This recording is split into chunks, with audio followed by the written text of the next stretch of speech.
1절부터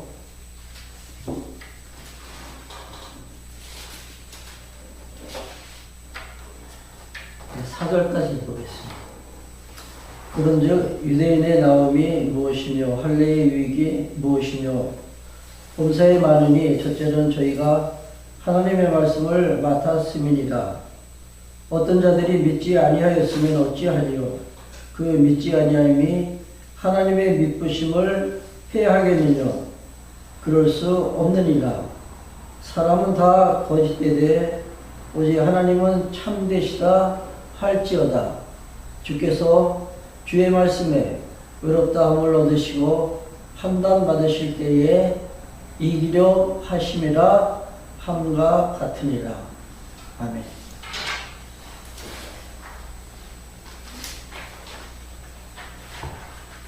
어제 이제 확진자가 많이 생겨가지고 오늘 하루 예배를 좀 쉴까 하는 생각을 했었습니다.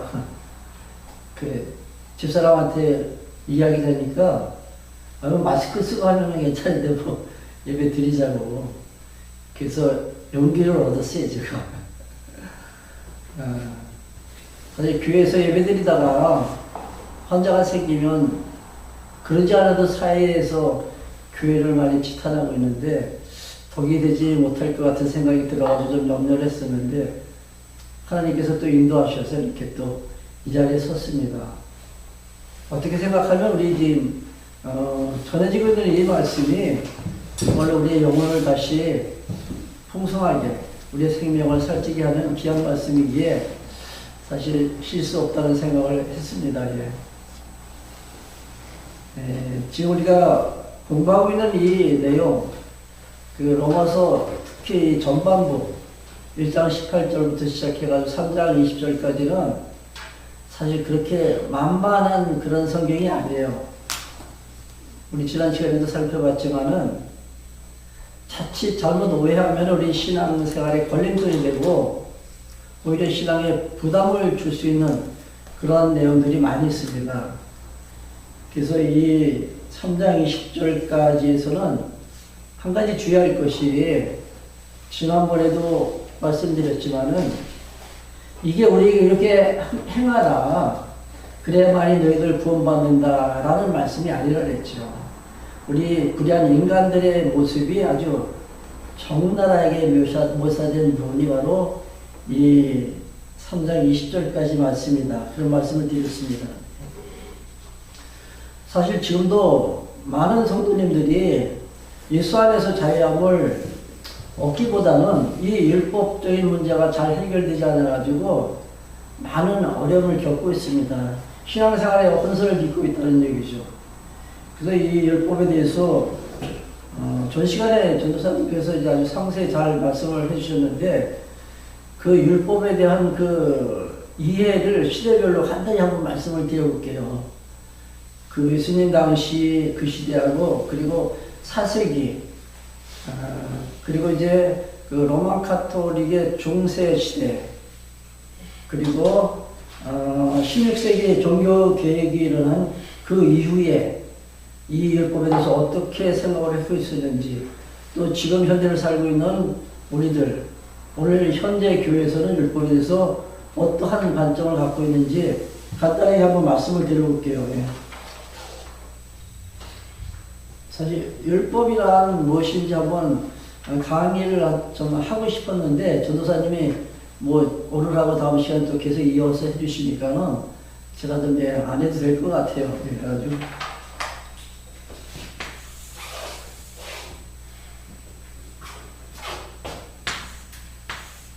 예수님 시대에 이제 우리 지금 그 시간 이제 그 언급하고 있는 그 바리새인들 있잖아요.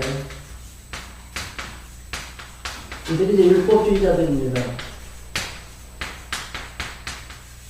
이들은 철저하게 율법을 지켜서 구원받는다라고 그렇게 알고 또 그렇게 믿고 사는 사람들이죠. 그래서 율법을 굉장히 고수합니다. 그 이어서 이제 4세기 저분들면은 여러분들 많이 들어보셨을 거예요. 어거스틴이라고 흔히 뭐 성자, 성 어거스틴 이렇게 이제 부르기도 하는데 사실 인간은 누구도 예, 성자라는 칭호를 받을 수 없겠죠. 예. 성자는 오직 예수 그리스도 한 분뿐입니다. 예.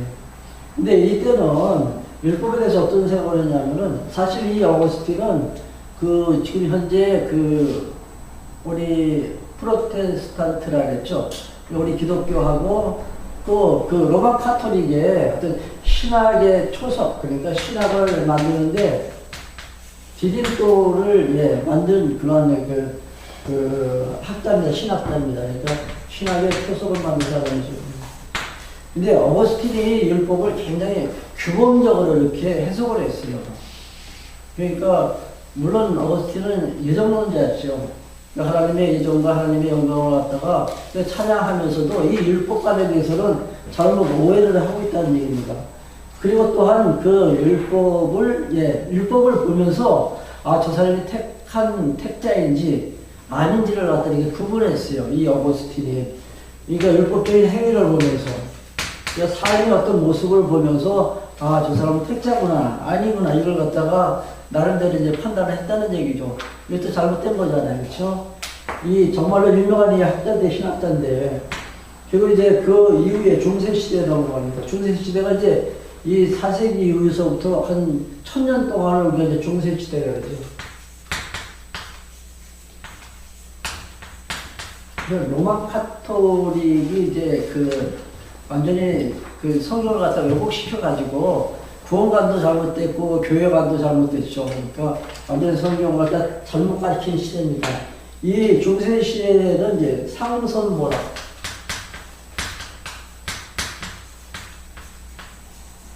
그러니까 율법이 기준이 돼가지고 이제 착한 일을 하면 이제 상을 주고 만약에 행동이 잘못되면 이제 하나님께서 벌 준다는 식이죠. 그러니까 하나님을 인간의 하나님으로 이제 묘사하는 겁니다.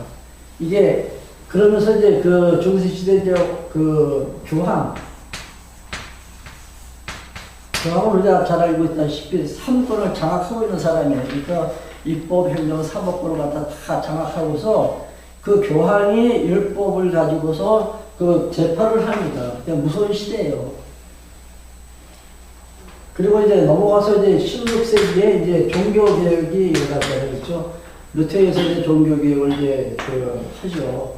근데 이때는 예, 일단 아까도 그 말씀하셨지만은 그 율법 가운데 계명이 사실 이건 모법이라 했죠. 이거는 그러니까 그 율법의 이제 모법입니다. 그리고 이제 율례나 규례는 이제 모법의 이제 밑에 있는 하나의 그 자법 또는 아까 이제 말씀하실 때 시행령이다 그렇게 말씀하셨는데 이 계명은 사실 여기 이게 제가 정제 기능이죠. 계명에서 우리가 주는 거예요. 근데 이 16세기에는 이 정제 기능은 아니다 이렇게 분명히 밝힙니다. 율법은 정제 기능이 아니다. 그러니까 율법 위에서 내가 이제 정제받는 건 아니라는 얘기죠. 근데 문제는 뭐냐면은 역시 이 16세기 이후에도 이제 율법을 갖다 규범화 시킵니다. 그래가지고 우리 삶의 하나의 지표로 삼는 거죠. 삶의 표준으로 율법을 지켜야 된다. 이렇게 말했습니다. 그러다가 오늘날 이제 20세기를 넘으면서 오늘날은 이제 율법에 대한 이제 다양한 측면들이 있죠. 지난번에 이제 한번 제가 말씀드린 것 같은데 율법은 이제 우리가 예수를 믿어서 구원받았으니까 율법은 더 이상 우리를 갖다 이제 구속시키지 못한다. 그래서 이제 율법에서는 물론 이제 자유함을 얻죠. 그래서 이제 율법은 믿음과 관계없으니까 율법을 이제 폐기 처분하자라는 그러한 주장을 하는 사람들이 있습니다. 반면에 아니다. 자, 율법에 보니까 더 굳세게 해야 된다. 아마 이 부분이 이제 그 3장 마지막 절에 나오는 것 같아요. 다음 시간에 다시 한번 설명드릴게요. 율법에 대한 옹호론자들이 있습니다. 예. 율법은 지켜야 된다는 얘기죠. 마태복음 5장 같은 경우에도 옛사람에게 말하면 살인하지 말라 그랬지만 예수님은 내가 다시 말하노니 너희들은 미워만 해도 지옥 간다. 그러니까 율법은 철저하게 지금도 지켜야 된다고 말하는 사람들이 있다. 이러한 다양한 측면이 있습니다. 그러니까 아직 율법에 대해서 정리가 안 되니까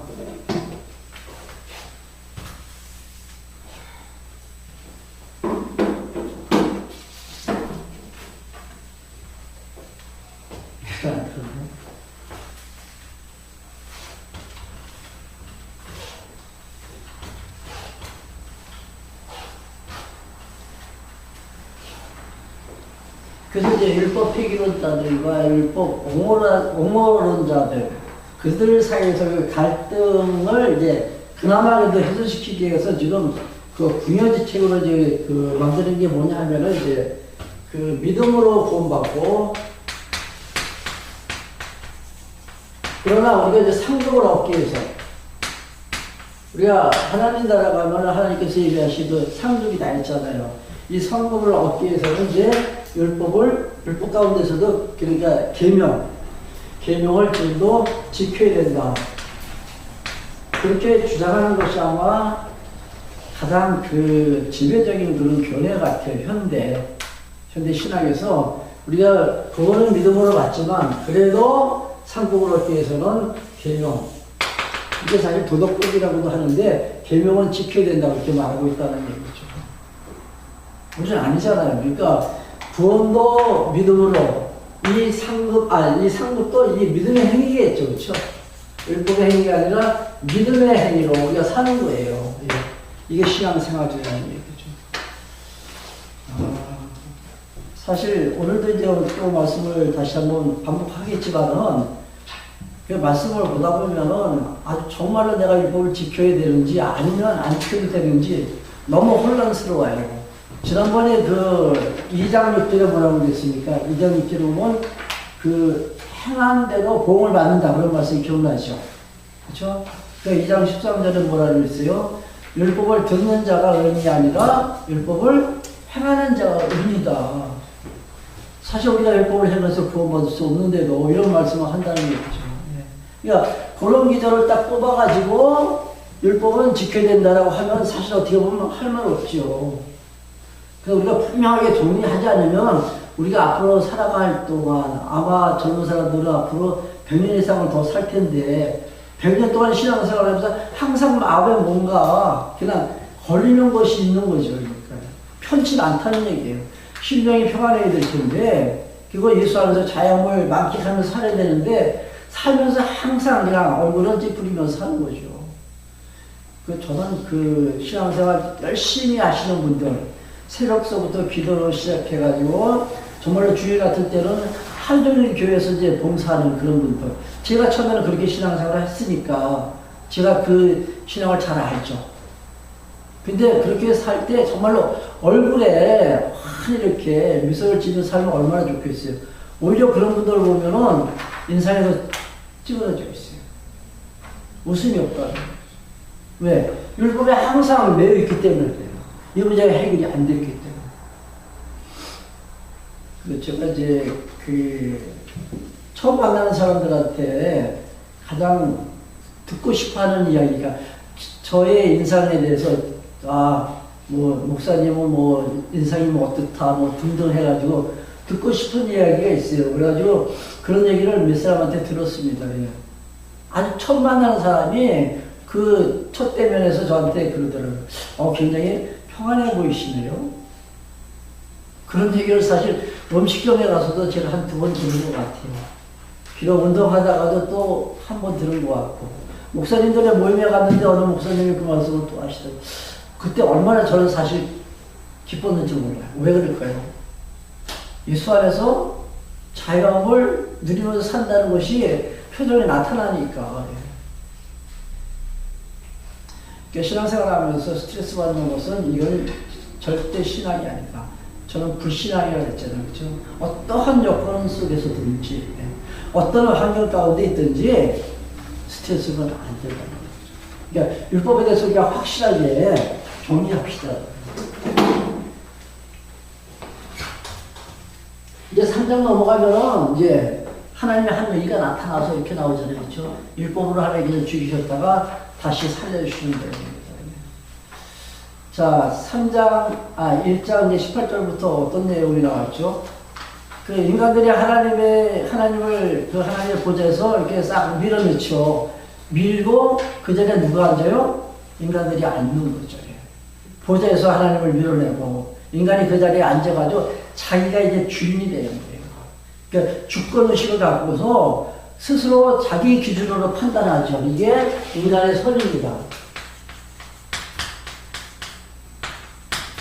자기 좋아하는 대로 판단하고 자기 좋아하는 대로 기준을 잡아서 판단하는 거죠.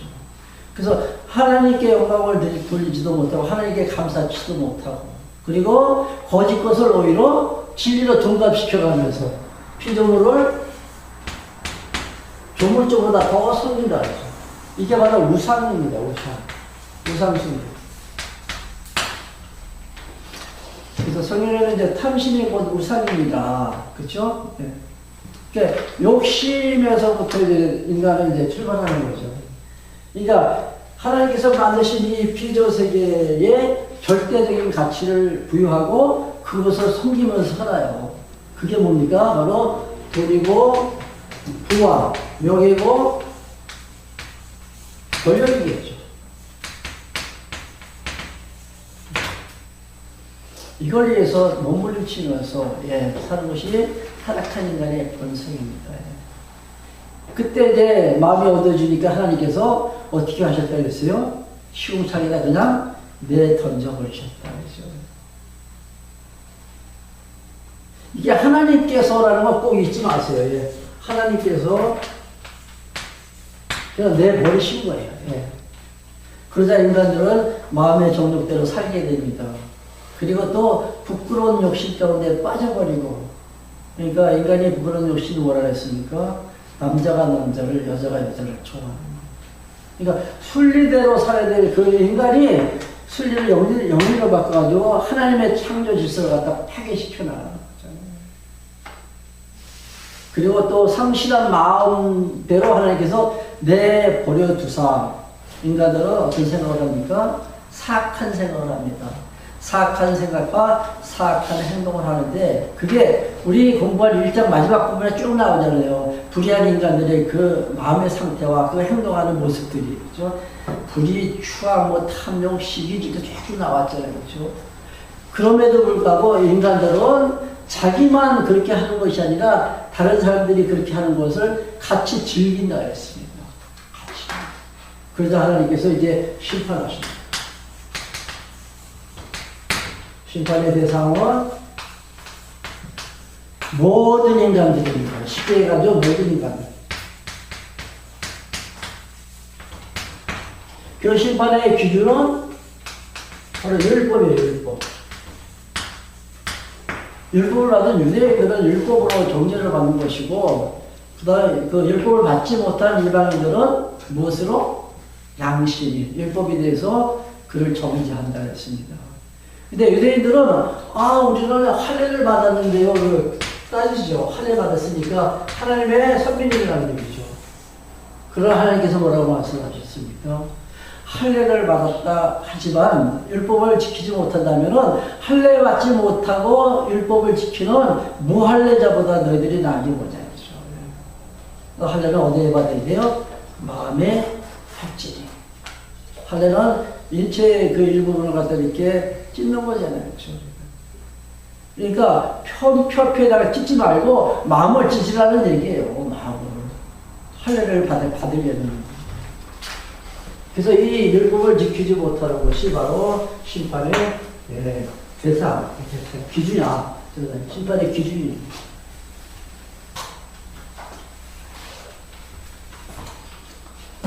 다 기억나시죠? 다 기억나죠? 네? 피드백이 없으면 제가 조금 기억이 나지? 네?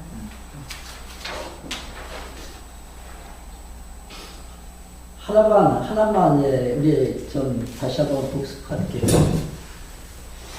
지금 3장 20절까지는 쭉 지금 그 전개시켜 나가는 과정 속에 행함으로 구원받는 듯한 행위로 구원받는다는 이야기가 나오잖아요. 이건 하나의 과정이라고 보시면 돼요. 어떤 과정이냐면 율법으로는 도저히 구원받을 수 없다. 결론에 이렇게 이제 떨어집니다. 3장 20절에 보면은.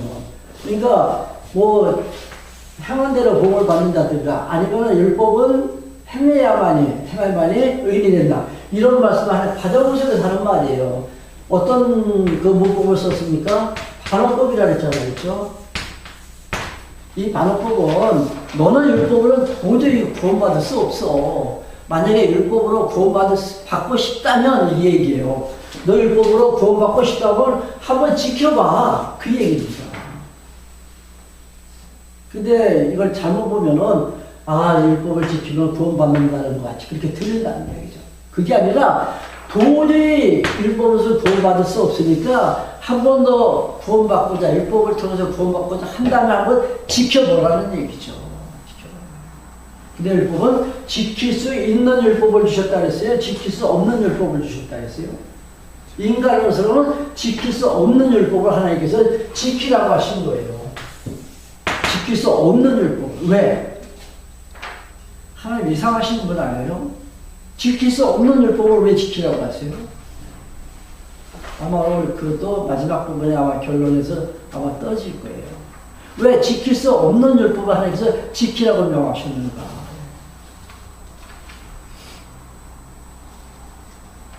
3장 1절 보세요. 예.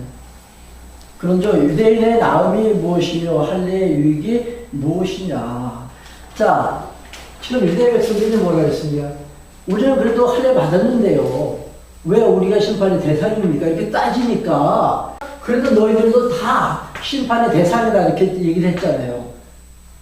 그렇다면은 지금 3장 1절에서 그러는 거예요. 그런저 유대인의 나음이 무엇이며 할례의 유익이 무엇이냐. 할례 받은 우리들도 만약 구원받지 못한다면은 내가 유대인으로서 또는 내가 할례를 받은 것이 무슨 유익이 되냐 이거죠. 유익이 될 것 같습니까? 유익이 안 됩니까? 할례 받은 게? 전혀 유익이 안 되는 거죠. 이렇게 지금 따지니까 지금 하나님께서 하신 말씀이에요. 자, 2절 보세요. 범사에 많으니 범사에 유익된 것이 많다. 저들은 지금 할례로서 구원받지 못한다고 하니까 그렇다면 할례 받은 것이 무슨 소용이 있냐 이렇게 물었을 때 하나님께서는 범사에 많다는 얘기죠. 범사에. 할례 받은 게 유익된다는 얘기예요. 왜 유익이 될까요?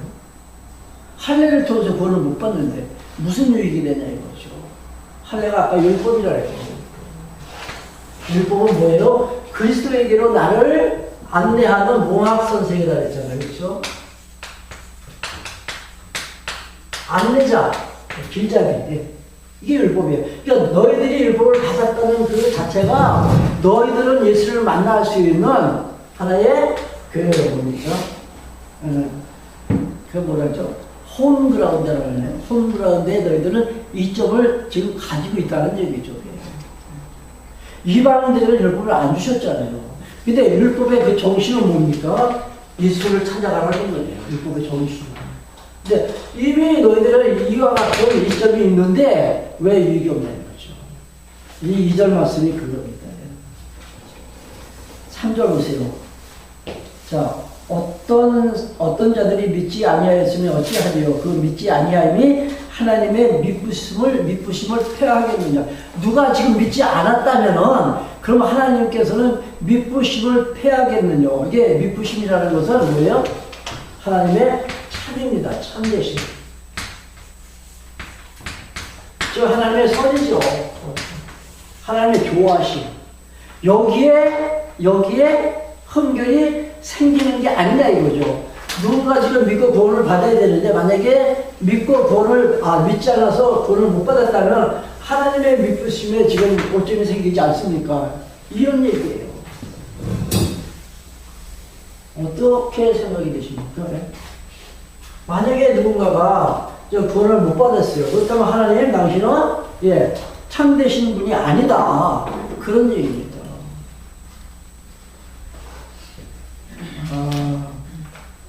제가 영어를 참 못해요. 저는 물론 이제 다른 과목도 잘 못하지만 제일 못하는 게 어떻게 보면 영어 같아요.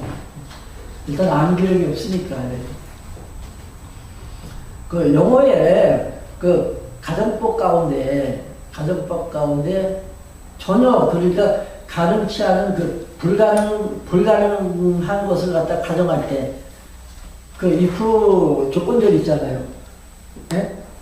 그러니까 내일 해가 만일 서쪽에서 뜬다면 이거는 도저히 이루어질 수 없는 불가능한 것을 갖다 지금 전제하는 거잖아요. 그렇죠? 그렇죠? 똑같은 거예요. 자, 하나님께서 창세전에 나를 선택하셨어요. 그렇죠? 우리 이미 다 알고 있잖아요. 선택받은 자는 반드시 믿음을 주셔서 구원시키잖아요. 하나님께서. 그렇죠? 근데 하나님께서 선택하시고 선택한 자를 갖다가 멸망시킨다면 그때 멸망시킬지라도 믿음을 반드시 주시는데 만약에 못 믿게 해서 불신 믿지 않게 해서 만약에 멸망시킨다 한들 그 얘기예요. 자, 아까도 전혀 가능치 않은 것을 조건들로 해가지고 내일 만일 해가 서쪽에서 뜬다면 똑같은 얘기예요. 선택받은 자는 반드시 하나님께서 구원을 시키는데 만일 여기 존재가 없잖아요. 만일 못 믿게 해서 만약에 멸망을 시킨다면 그럼 당신은 선의 헌결이 생기는 게 아니냐. 당신의 참되심에 믿부심의 참되심이라고 했잖아요. 당신은 참되신 분이 아니지 않느냐 이 얘기예요.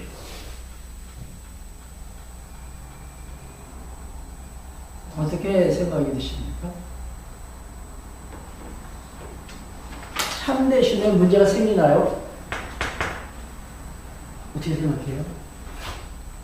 분명히 선택했는데 만약에 믿음을 안 줘서 만약에 내가 지옥 간다면은 그럼 하나님은 참되신 분이 아니래요. 이렇게 나오시나요? 그렇죠?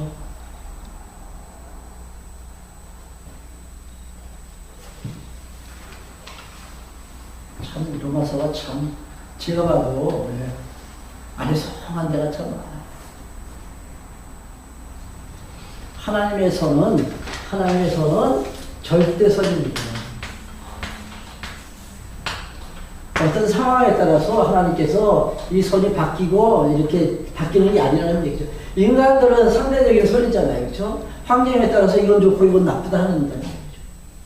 하나님께서 이렇게 택하시고 하나님께서 버린다 한들 그분은 참되시다는 얘기죠. 참되심을 폐해버리느냐. 그럴 수 없는 거죠. 우리 이런 하나님을 우리 만나야 돼요. 하나님을 마치 인간과 같이 이렇게 취급하면 안 된다는 얘기죠. 하나님은 참되준대. 당신 마음대로인데. 물론 그렇게 안 하시잖아요. 그죠? 택하신다면 반드시 어떻게 해요? 구원시켜 주시오. 그래야만 하나님 여호와시니까. 그러나 이렇게 멸망시킨다 한들 그렇다고 해서 그분이 참되시지 않느냐. 그럴 수 없네요. 하나님은 우리 인간적인 어떤 시선으로 우리의 눈으로 하나님을 판단하면 안 돼요.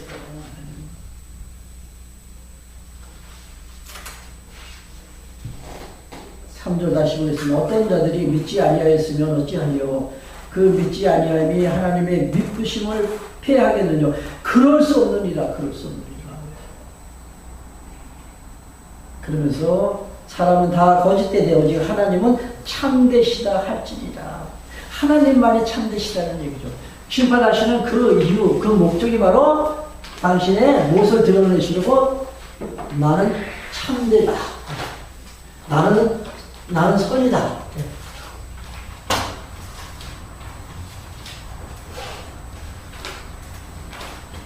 두 번째입니다. 하나님께서 인간을 심판하시는 두 번째 그 목적은 이유죠. 그러나 우리가 하나님의 의를 드러나게 하면 무슨 말 하리요. 내가 사람의 말대로 말하노니 진노를 내리시는 하나님이 불의하시냐. 자, 모든 인간을 하나님께서 어떻게 하셨다 했어요? 다 불의하게. 그렇죠? 제 가운데 다 가두셨다는 얘기죠. 이렇게 가둬놓고 당신의 무엇을 드러내요? 하나님의 의를 드러내시잖아요. 그렇죠? 모든 인간을 다 불의하게 해놓고 당신의 의를 드러내신다면 이 얘기예요. 다시 말하면 당신의 의를 드러내기 위해서 모든 인간을 갖다 제 가운데 가두신다면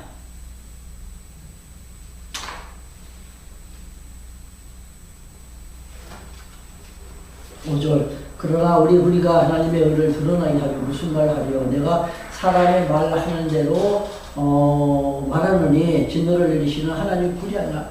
자, 당신의 의를 드러내기 위해서 나를 불의하게 하신다면은 당신은 불의한 존재가 아니냐. 그 얘기예요. 당신의 의를 드러내기 위해서 나를 불의하게 한다면 당신이 불의한 존재가 아니냐 이거죠. 아니겠죠. 그분의 의도 마찬가지. 아까 선이 절대적인 선이라고 했듯이 이 의도 인간의 의가 아니에요. 이것도 절대적인 의입니다.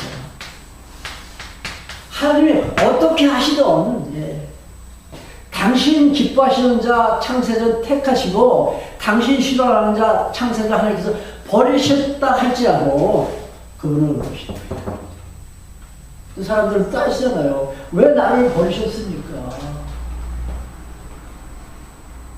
물론 그렇게 따질 사람이 없어요. 왜냐하면은 그렇게 따지는 사람은 하나님의 존재를 인정하는 사람이에요. 인정하니까 따질 거 아니에요. 그것조차 모르니까 따지지도 못하는 거죠. 하나님은 창세전에 택하시고 버리시고 했습니다. 그렇죠?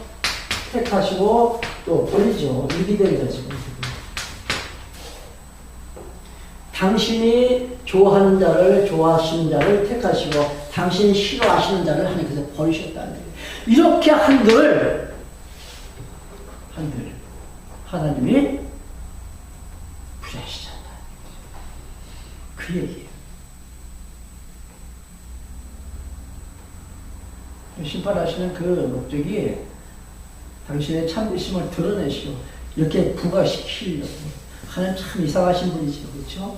당신의 이 의로심을 갖다가 나타내고 있어. 인간들이 모르니까.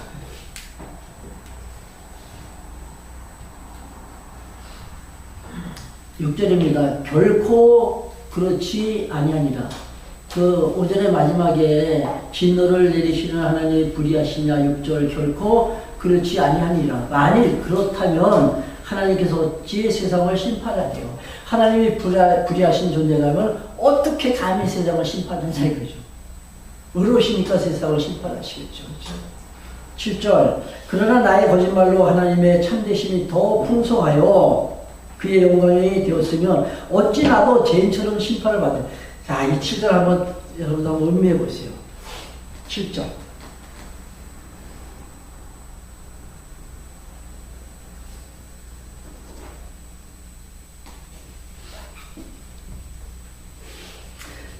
나의 거짓말로 하나님의 참되심이 더 풍성해지게 나타나면 그의 영광이 되었다면은 어찌 내가 죄인이 되겠냐 이거죠. 인간의 똑같은 얘기예요. 불의한 인간, 즉 거짓된 인간이죠. 그렇죠?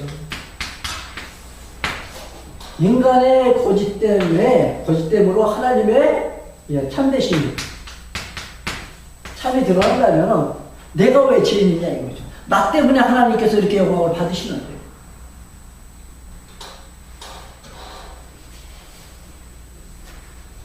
우리 잘 알고 있는 가룟 유다 있잖아요. 그렇죠?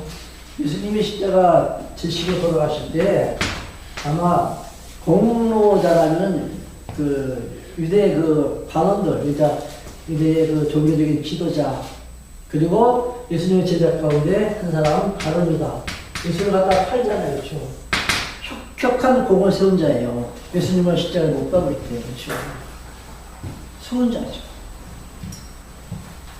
안 그렇습니까? 가룟 유다가 예수를 팔았으니까 예수님 십자가 못 박게 돌아가셨잖아요. 그렇다면 가룟 유다가 왜 죄인이냐 이거죠. 똑같은 얘기예요. 1등 공신인데 상을 주지 못할 나오죠. 왜 유다가 죄인이냐 아니잖아요. 7절 다시 볼게요. 그러나 나의 거짓말로 하나님의 참되심이 더 풍성하여 그 영광이 되었으면 어찌 나도 죄인처럼 심판을 받으리요. 또는 그러면 선을 이루기 위하여 악을 행하자 하지 않겠느냐. 어떤 이들이 이렇게 비방하여 우리가 이런 말을 한다고 하니 저희가 정죄받는 것이 옳다. 이건 지금 사도 바울이 자문자답하는 거예요. 그러면서 하나님의 참되심과 그분의 의를 갖다 지금 부과시키는 거예요. 어떤 사람들의 선을 이루기 위해서 악을 행하자. 예. 이 하나님의 선을 드러내기 위해서 야 우리 악을 행하자 그런 얘기예요. 악을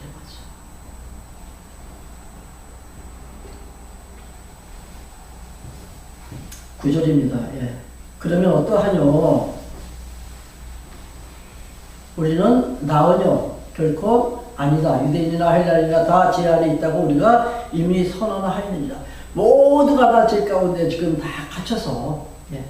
율법으로 다 죽은 그런 인간들이라는 얘기죠. 여기서 벗어날 수 있는 사람은 한 사람도 없습니다. 그러니까 율법이라는 것은 족쇄.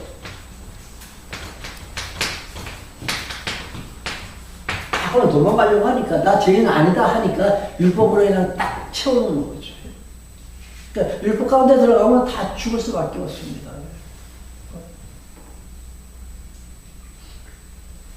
10절 의인은 없느냐 한 사람도 없다. 깨닫는 자도 없고 하나님을 찾는 자도 없고 다 치우쳐 한 가지로 무익하게 되고 선을 행하는 자는 없나니 하나도 없도다. 예. 선을 행하는 자는 인간으로서는 한 사람도 없습니다.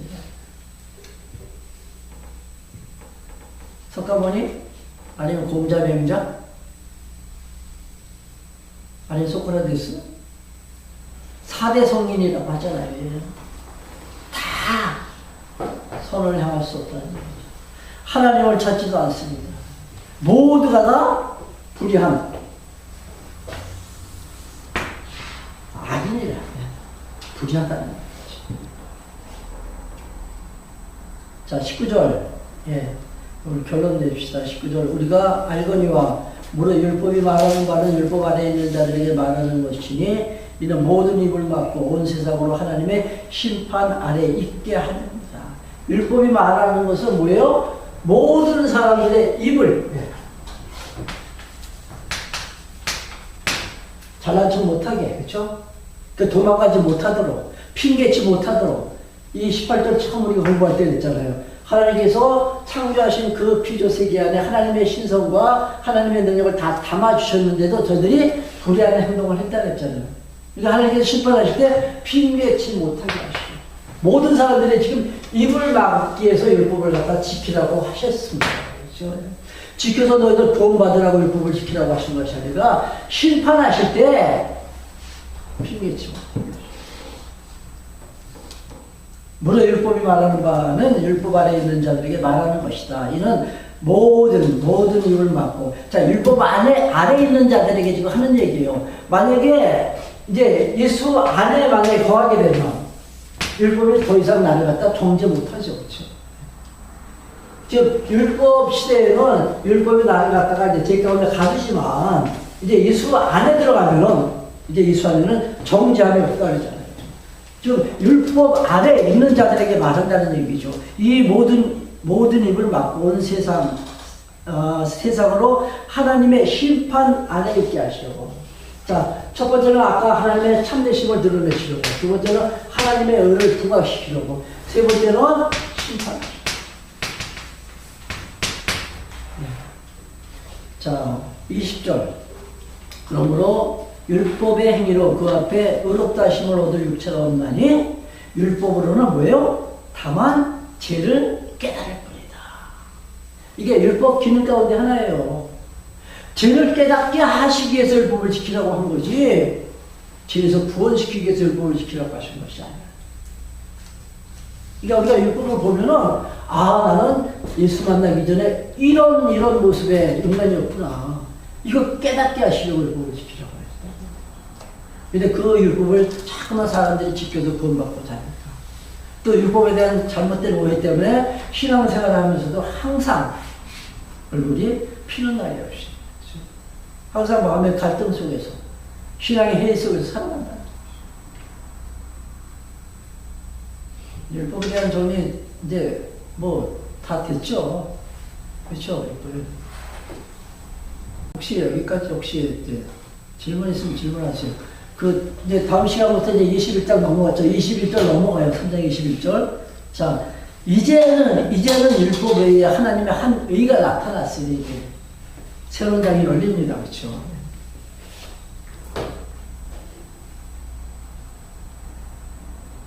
빨리 끝났으면 좋겠어요.